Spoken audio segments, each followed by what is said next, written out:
যখন সূর্যের অত্যাধিক তাপের কারণে এই ধরিত্রী শুষ্ক হয়ে যায়, তখন প্রতিবিম্ব আমরা এইভাবে দেখতে পাই। আমরা কোথাও দূরে তাকালে আমাদের মনে হয় সেখানে জল রয়েছে। আমরা যখনই কাছে গিয়ে দেখি তখন দেখি যে সেখানে জলই নেই। তারপর যেই আমরা পেছনে ফিরে তাকাই আমরা দেখি যেখান থেকে আমরা এসেছি সেখানে জল পড়ে রয়েছে। এবার এই যে মরুতৃষ্ণা, তা কিন্তু শুধুই ভূমিতে নয়, আমাদের ভাবনা চিন্তার সাথেও এটাই হয়ে থাকে, অনেক সময় হয়ে থাকে। যে ব্যক্তি জল লাভ করার আশায় বসে থাকে সে কখনোই জল লাভ করতে পারে না, কিন্তু যে ব্যক্তি জল লাভ করার আশায় নিরন্তর পরিশ্রম করতে থাকে, ঘাম ঝরায়, সেই ব্যক্তি কোনো মরুভূমিতেও জল লাভ অবশ্যই করে। জীবনে যদি আমরা বড় কিছু লাভ করতে চাই তাহলে নিরন্তর পরিশ্রম করতেই হবে। পরিশ্রমের এই মনোভাব অত্যন্ত গুরুত্বপূর্ণ। এই মনোভাব আর দৃষ্টিভঙ্গি এ হলো অন্তরের গুণ। রূপ এবং প্রসাধন এগুলি হলো বাহ্যিক আবরণ। যে ব্যক্তি রূপের কারণে আপনাকে ভালোবাসে তা প্রকৃত ভালোবাসা নয়, কিন্তু যে ব্যক্তি আপনার আবেগ এবং মানসিকতার জন্য আপনাকে ভালোবাসে তাই হলো প্রকৃত ভালোবাসা। তাহলে এই কথাটা মনে রাখুন আর আমার সাথে ভালোবেসে বলুন, রাধা রাধা। সিংহকে বনের রাজা বলা হয়। অত্যন্ত শক্তিশালী হয় সে, তার পরিবারও খুব বড় হয়। কিন্তু যদি এমন হয় যে সিংহের পরিবারে নিজেদের মধ্যেই কলহ সৃষ্টি হয়, যদি তারা নিজেরাই লড়তে থাকে, তাহলে কি হবে? সিংহকে মেরে তার পরিবারকে মেরে ফেলে শেয়াল বনের রাজা হয়ে উঠবে। এবার এই কথা শুধুই সিংহের উপর প্রযোজ্য নয়, বরং প্রত্যেকটি ব্যক্তি, প্রত্যেক পরিবার, প্রত্যেক সম্প্রদায়, প্রত্যেক রাজ্যের উপর প্রযোজ্য হতে পারে। পরিবারে যদি মতভেদ বেড়ে যায় তাহলে সেই পরিবার ভেঙে যেতে পারে। ইতিহাস এই বিষয়ের সাক্ষী। যদি সমাজের মানুষ নিজেদের মধ্যেই লড়তে থাকেন তাহলে কেউ রাজা হতে পারেন না, বরং অন্য কেউ সেই কলহের সুযোগ নিয়ে নিজে রাজা হয়ে বসেন। একতার গুরুত্ব বুঝতে শিখুন। ঘুরে ফিরে বিষয়টা এসে দাঁড়াচ্ছে সেই ভালোবাসায়, কারণ ভালোবাসাই হলো সেই যা সকলকে একসাথে বেঁধে তাদের আনন্দে রাখতে পারে। প্রেমের থেকে বেশি শক্তিশালী আর কিছুই নেই। তাই এই প্রেমকে নিজের মনে জাগ্রত করুন, নিজের পরিবারে বর্ষণ করুন, সমাজে বর্ষণ করুন, রাজ্যে বর্ষণ করুন, আর এই ভালোবাসার সাথেই বলুন, রাধা রাধা। বর্ষার ঋতু যখনই আসে আনন্দ এবং উচ্ছ্বাসে মন ভরিয়ে তোলে। কখনো আপনি এটা ভেবে দেখেছেন যে এই বর্ষা যা আমাদের মনকে উচ্ছ্বাসে ভরিয়ে তোলে সে নিজে কতটা পরিশ্রম করার পরে আমাদের কাছে আসে? নদী হোক, সরোবর হোক, সমুদ্র হোক, তাকে সূর্যের তাপ সহ্য করতেই হয়। বাষ্প হয়ে আকাশে উড়ে যেতেই হয়। আকাশে গিয়ে কঠোর শীতলতার সম্মুখীন হতেই হয়। সেই ঠান্ডা সহ্য করতেই হয়। আর তারপর এই বর্ষা আমাদের গায়ে ঝরে পড়ে, কারোর তৃষ্ণা নিবারণ করে, আবার কাউকে আশ্বাস দিয়ে যায়। সেইভাবে জীবনে যদি আমাদের কোনো বড় কাজ করতে হয় তাহলে আমাদের কঠোর এবং নিরন্তর পরিশ্রম করতেই হবে। আর যে ব্যক্তি এই পরিশ্রম করার পরেও কোনো একটি নির্দিষ্ট স্থানে পৌঁছে যাবার পরেও বিনম্র থাকেন, সেই ব্যক্তি অমরত্ব লাভ করেন। তিনি হলেন সেই ব্যক্তি যাকে সমগ্র সংসার ভালোবাসেন। তাহলে সবসময় মনের মধ্যে বিনম্র ভাব বজায় রাখুন আর আমার সাথে ভালোবেসে বলুন, রাধা রাধা। কোনো এক বস্ত্রে যদি ছোট্ট একটা ছিদ্র উৎপন্ন হয় আর যদি আমরা তার দিকে নজর না দিই তাহলে সময়ের সাথে সমগ্র বস্ত্র ছিঁড়ে যায় আর কোনো কাজে আসে না। যদি কোনো একটা নৌকাতে ছোট্ট একটা ছিদ্র উৎপন্ন হয় তাহলে সময়ের সাথে পুরো নৌকাই জলে ডুবে যায়। লক্ষ্যের দিকে অগ্রসর হওয়ার সময় একটা ছোট্ট ভুল আপনি যদি করে ফেলেন তাহলে আপনাকে তা লক্ষ্যের থেকে দূরে করে দিতে পারে। এমনটা এই সম্পর্কের সাথেও হয়ে থাকে। কোনো একটা ছোট্ট কথা, একটা ছোট্ট মনোমালিন্য যদি সম্পর্কে আসে এবং সেটা না মেটানো হয় তাহলে সেই সমগ্র সম্পর্কটা অনেক বড় বড় সম্পর্ক ভেঙে যেতে পারে। যদি আপনার সম্পর্কে ছোট্ট একটা ছিদ্র উৎপন্ন হয় তাহলে প্রেমের সূচ আর স্নেহের সুতো দ্বারা সেলাই করে ফেলুন, যাতে আপনার এই সম্পর্ক অটুট থাকে এবং প্রেম দ্বারা পরিপূর্ণ থাকে। আসুন আমার সাথে ভালোবেসে বলুন, রাধা রাধা। বর্ষা। কখনো অনুভব করে দেখেছেন এই বর্ষা? আকাশ থেকে বর্ষার ফোঁটা ঝরে পড়ে, মিষ্টি ফোঁটা, শীতল ফোঁটা, মনকে পবিত্র করে তোলে, ধরিত্রীর তৃষ্ণা নিবারণ করে, আশপাশটা সবুজে ভরিয়ে তোলে। এবার এই রকম জল আমরা কুয়ো থেকেও পেতে পারি। যদি আমরা ভেবে দেখি যে বর্ষা এবং কুয়োর জলের মধ্যে পার্থক্য কি, তবে পার্থক্য আছে। পার্থক্য হলো ভাগ্য এবং কর্মের। বর্ষা হলো ভাগ্য। প্রকৃতির যখন ইচ্ছে হবে তখন বর্ষা হবে, কিন্তু কুয়ো আমরা এমনি এমনি পাই না। কর্ম এবং পরিশ্রমের দ্বারা একে প্রাপ্ত করতে হয়। এই ধরিত্রীকে খুঁড়তে হয়, অনেক ঘাম ঝরাতে হয়, তবেই আমরা একটা কুয়ো প্রাপ্ত করতে পারি। এবার এই বর্ষা, এটা সারা বছর হয় না, কিন্তু কুয়ো এটা বছরের পর বছর আমাদের তৃষ্ণা নিবারণ করে। এবার এর থেকে আমরা কি শিক্ষা লাভ করি? এটাই যে আপনি ভাগ্যের উপর বিশ্বাস রাখুন, কিন্তু নিজের কর্মের উপর আস্থা রাখুন। কারণ কর্ম এবং পরিশ্রম আপনাকে এই সংসারের যে কোনো শিখরে পৌঁছে দিতে পারে। তাহলে নিরন্তর প্রয়াস করুন, কর্ম করুন, আর আমার সাথে ভালোবেসে বলুন, রাধা রাধা। ইচ্ছে বড়ই বিচিত্র জিনিস। এই ইচ্ছে যদি তা পূর্ণ না হয় তাহলে তা ক্রোধকে জন্ম দেয়, যদি তা পূর্ণ হয় তাহলে লোভকে জন্ম দেয়, যদি সময়ের মধ্যে পূর্ণ না হয় তাহলে শোককে জন্ম দেয়, আর যদি সময়ের পূর্বেই পূর্ণ হয়ে যায় তাহলে অহংকারকে জন্ম দেয়। সকলের ইচ্ছে থাকে, আপনারও অবশ্যই থাকবে, তা অবশ্যই পূরণ করবেন। কিন্তু একটা কথা মনে রাখবেন, আপনার এই জীবন এটা কোনোভাবেই আপনার ইচ্ছে পূরণ করার মাধ্যম নয়। এ হলো ধৈর্য সাধনের এক মাধ্যম, নিয়ন্ত্রণ করার এক মাধ্যম। নিয়ন্ত্রণ নিজের কামনার ওপর, নিজের ইচ্ছের ওপর, নিজের আবেগের ওপর। কারণ ইচ্ছে এটা হলো সেই অশ্বের মতো যা একবার লাগাম ছাড়া হয়ে গেলে আপনার হাত থেকে যদি এই লাগাম বেরিয়ে যায় তাহলে তা আপনাকে সোজা বিনাশের পথে নিয়ে যেতে পারে। কিন্তু যদি আপনি একে নিয়ন্ত্রণ করতে পারেন তাহলে এটা আপনাকে সাফল্যের শিখরে অবশ্যই পৌঁছে দিতে পারে। তাহলে ইচ্ছেগুলিকে নিয়ন্ত্রণ করুন আর আমার সাথে ভালোবেসে বলুন, রাধা রাধা। আমরা আনন্দ লাভের জন্য ভালোবাসি মা বাবাকে, ভাই বোনকে, পরিবার পরিজনকে, বন্ধুকে, প্রেমিকাকে। আমরা চাই যে সকলে যেন আপন হয়ে থাকেন, আমাদের কাছে থাকেন। কিন্তু মানুষের একটা প্রবৃত্তি আছে যে তিনি যা লাভ করে ফেলেন তার মূল্য তিনি বুঝতেই পারেন না। যদি আপনার বাড়ির কাছে একটা মিষ্টি জলের সরোবর থাকে বা সুন্দর নদী থাকে তাহলে জলের গুরুত্বটা কি আপনি তা বুঝতেই পারবেন না। সেইখানে আপনি যদি কোনো একটা মরুভূমিতে যান আপনি অনুভব করতে পারবেন যে এক একটা ফোঁটা জলের কি গুরুত্ব, তার মূল্য কি। সুখের মুহূর্তে যদি আপনজনদের মনে রাখেন তবে দুঃখের মুহূর্ত নিজে থেকেই দূরে সরে যাবে। ভালোবাসা এবং তার সাথে স্মরণ করা, এটাই তো হলো জীবনের এবং ভালোবাসার আসল মূল্য। আসুন আর আমার সাথে ভালোবেসে বলুন, রাধা রাধা।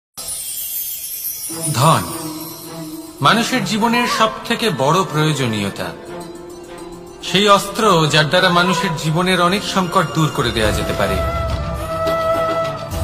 সেই মাধ্যম যার দ্বারা সংসারের সমস্ত জাগতিক সুখ স্বাচ্ছন্দ্য লাভ করা যেতে পারে। কিন্তু ধনের দ্বারা আমরা সবকিছু লাভ করতে পারি না। জাগতিক স্বাচ্ছন্দ্য আমরা লাভ করতে পারি কিন্তু সুখ লাভ করতে পারবো না।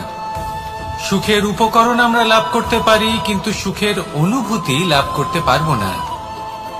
আনন্দ, সন্তোষ, প্রসন্নতা এগুলো ধন দ্বারা লাভ করা যায় না। কিন্তু হ্যাঁ, আনন্দ, সন্তোষ আর প্রসন্নতার সাথে যদি কোনো কাজ করেন তাহলে অবশ্যই ধন লাভ করবেন।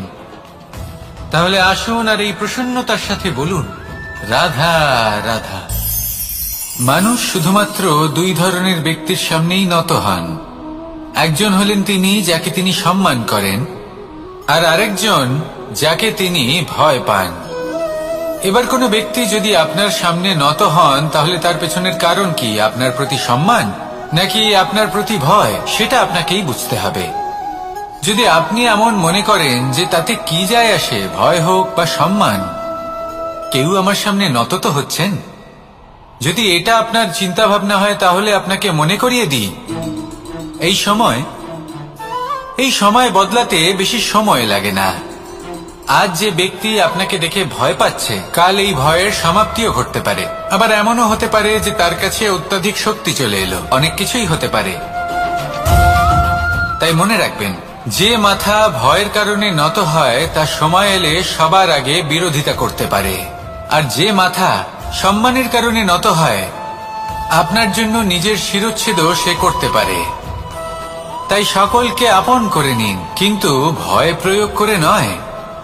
কর্ম করুন এবং সম্মান অর্জন করুন। শুধু এটাই করুন আর আমার সাথে ভালোবেসে বলুন, রাধা রাধা। আমাদের জীবনে গুরুজনেরা, জ্ঞানী মানুষজন সবসময় একটা কথা বলেন, ধৈর্য ধরো।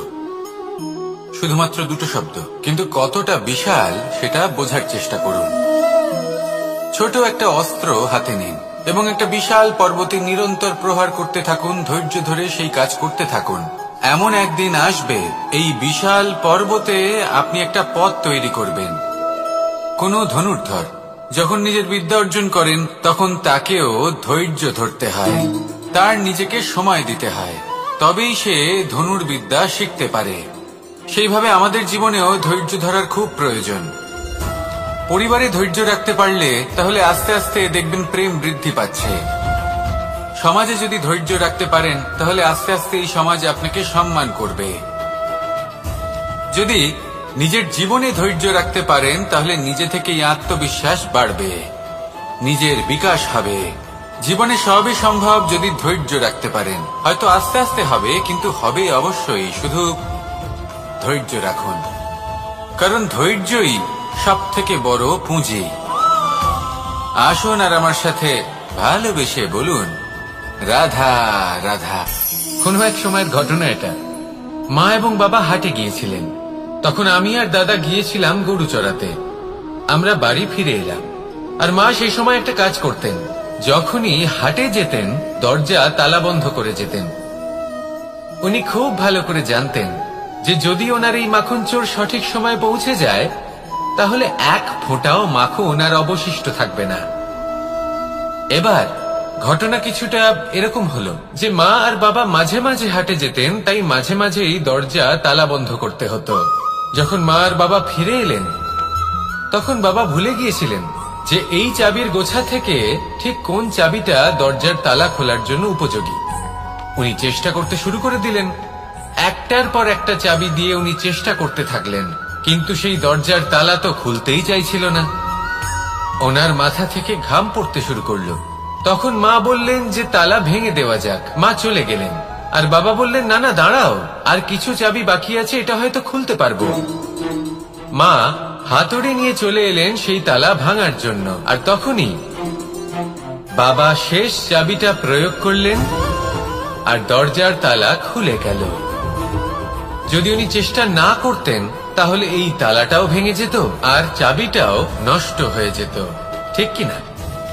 এবার এই ঘটনাটা আমি দেখেছিলাম, আর আমার মনে হলো যে কখনো কখনো এই চাবির গোছার মধ্যে থেকে শেষ চাবিটাও কিন্তু জীবনের দরজা খুলে দিতে পারে। সেজন্য আপনি যদি জীবনে সাফল্য লাভ করতে চেষ্টা করেন, নিজের লক্ষ্যে পৌঁছতে চান, তাহলে হার মানবেন না। হয়তো দেখবেন আপনার পরবর্তী প্রচেষ্টা বা এই অন্তিম প্রচেষ্টা আপনাকে সাফল্যের পথে নিয়ে গেল। তাই নিরন্তর প্রচেষ্টা করতে থাকুন, জীবনে সাফল্য লাভ করুন, আর আমার সাথে ভালোবেসে বলুন, রাধা রাধা। কোকিলের ডাক শুনে আমার মন প্রফুল্ল হয়ে ওঠে। কোকিল হলো আমার অত্যন্ত প্রিয়। এরকমই আরো একটা পাখি আছে, কাক। একদিকে কাক, অন্যদিকে কোকিল। এদের মধ্যে বেশি পার্থক্য নেই, কিন্তু কোকিলের কণ্ঠ শুনে সবার মন প্রফুল্ল হয়ে ওঠে। কোকিল যখন সামনে আসে তখন মন শান্ত হয়ে যায়, যখন কাক সামনে আসে তখন মানুষ দূরে পালিয়ে যায়। এমন কেন হয়? কারণ হলো বাণী। কোকিলের বাণী অত্যন্ত মিষ্টি, অত্যন্ত মধুর। সেখানেই কাকের বাণী অত্যন্ত কর্কশ শোনায়, আর কর্কশ বাণী শোনা কেউ পছন্দ করেন না। আপনি নিজেকে জিজ্ঞেস করুন, কোনো ব্যক্তি আপনার সাথে কথা বললে তার বাণী মধুর হলে আপনার ভালো লাগে, আর যদি কর্কশ হয় তার থেকে দূরে চলে যেতে ইচ্ছে করে। তাই নিজের বাণীও এইভাবেই মধুর রাখুন, মিষ্টি রাখুন। এ আমারও খুব প্রিয়। আর এটা তখন হয় যখন মনে প্রেম থাকে। মনের মধ্যে প্রেম জাগ্রত করুন, বাণী নিজে থেকেই মধুর হয়ে যাবে। আর কৃষ্ণ নিজে থেকে আপনার কাছে আসবে আর আপনার সাথে বলবে, কি রাধা রাধা। যখন সূর্যের অত্যাধিক তাপের কারণে এই ধরিত্রী শুষ্ক হয়ে যায়, তখন প্রতিবিম্ব আমরা এইভাবে দেখতে পাই। আমরা কোথাও দূরে তাকালে আমাদের মনে হয় সেখানে জল রয়েছে। আমরা যখনই কাছে গিয়ে দেখি তখন দেখি যে সেখানে জলই নেই। তারপর যেই আমরা পেছনে ফিরে তাকাই আমরা দেখি যেখান থেকে আমরা এসেছি সেখানে জল পড়ে রয়েছে। এবার এই যে মরুতৃষ্ণা, তা কিন্তু শুধুই ভূমিতে নয়, আমাদের ভাবনা চিন্তার সাথেও এটাই হয়ে থাকে, অনেক সময় হয়ে থাকে। যে ব্যক্তি জল লাভ করার আশায় বসে থাকে সে কখনোই জল লাভ করতে পারে না। কিন্তু যে ব্যক্তি জল লাভ করার আশায় নিরন্তর পরিশ্রম করতে থাকে, ঘাম ঝরায়, সেই ব্যক্তি কোনো মরুভূমিতেও জল লাভ অবশ্যই করে। জীবনে যদি আমরা বড় কিছু লাভ করতে চাই তাহলে নিরন্তর পরিশ্রম করতেই হবে। পরিশ্রমের এই মনোভাব অত্যন্ত গুরুত্বপূর্ণ। এই মনোভাব আর দৃষ্টিভঙ্গি এ হল অন্তরের গুণ।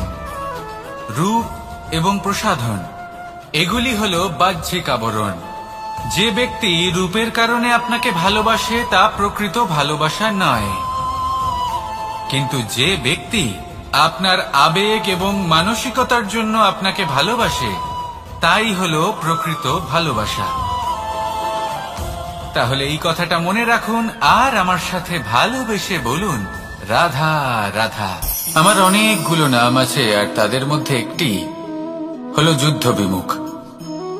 এই কথা আপনারা সবাই জানেন।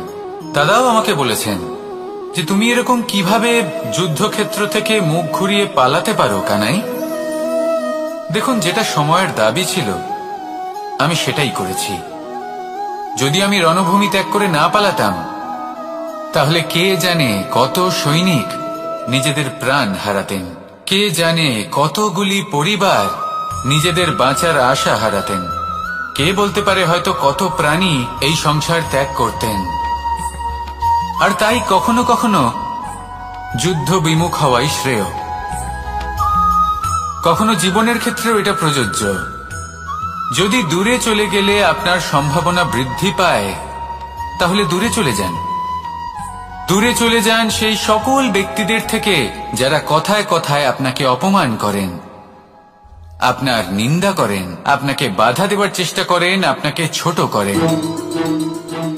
কারণ তাদের সাথে থেকে, সেই সকল ব্যক্তিদের সাথে থাকলে যারা আপনার মূল্য বোঝেন না, আপনি নিজের আত্মসম্মান, নিজের আত্মবিশ্বাস, নিজের ব্যক্তিত্বকে নত করে ফেলবেন। দূরে চলে যান সেই সকল সংঘর্ষ থেকে, সেই সকল পরিস্থিতি থেকে যাদের সম্মুখীন হয়ে আপনি কোনো পরিণামেই পৌঁছতে পারবেন না।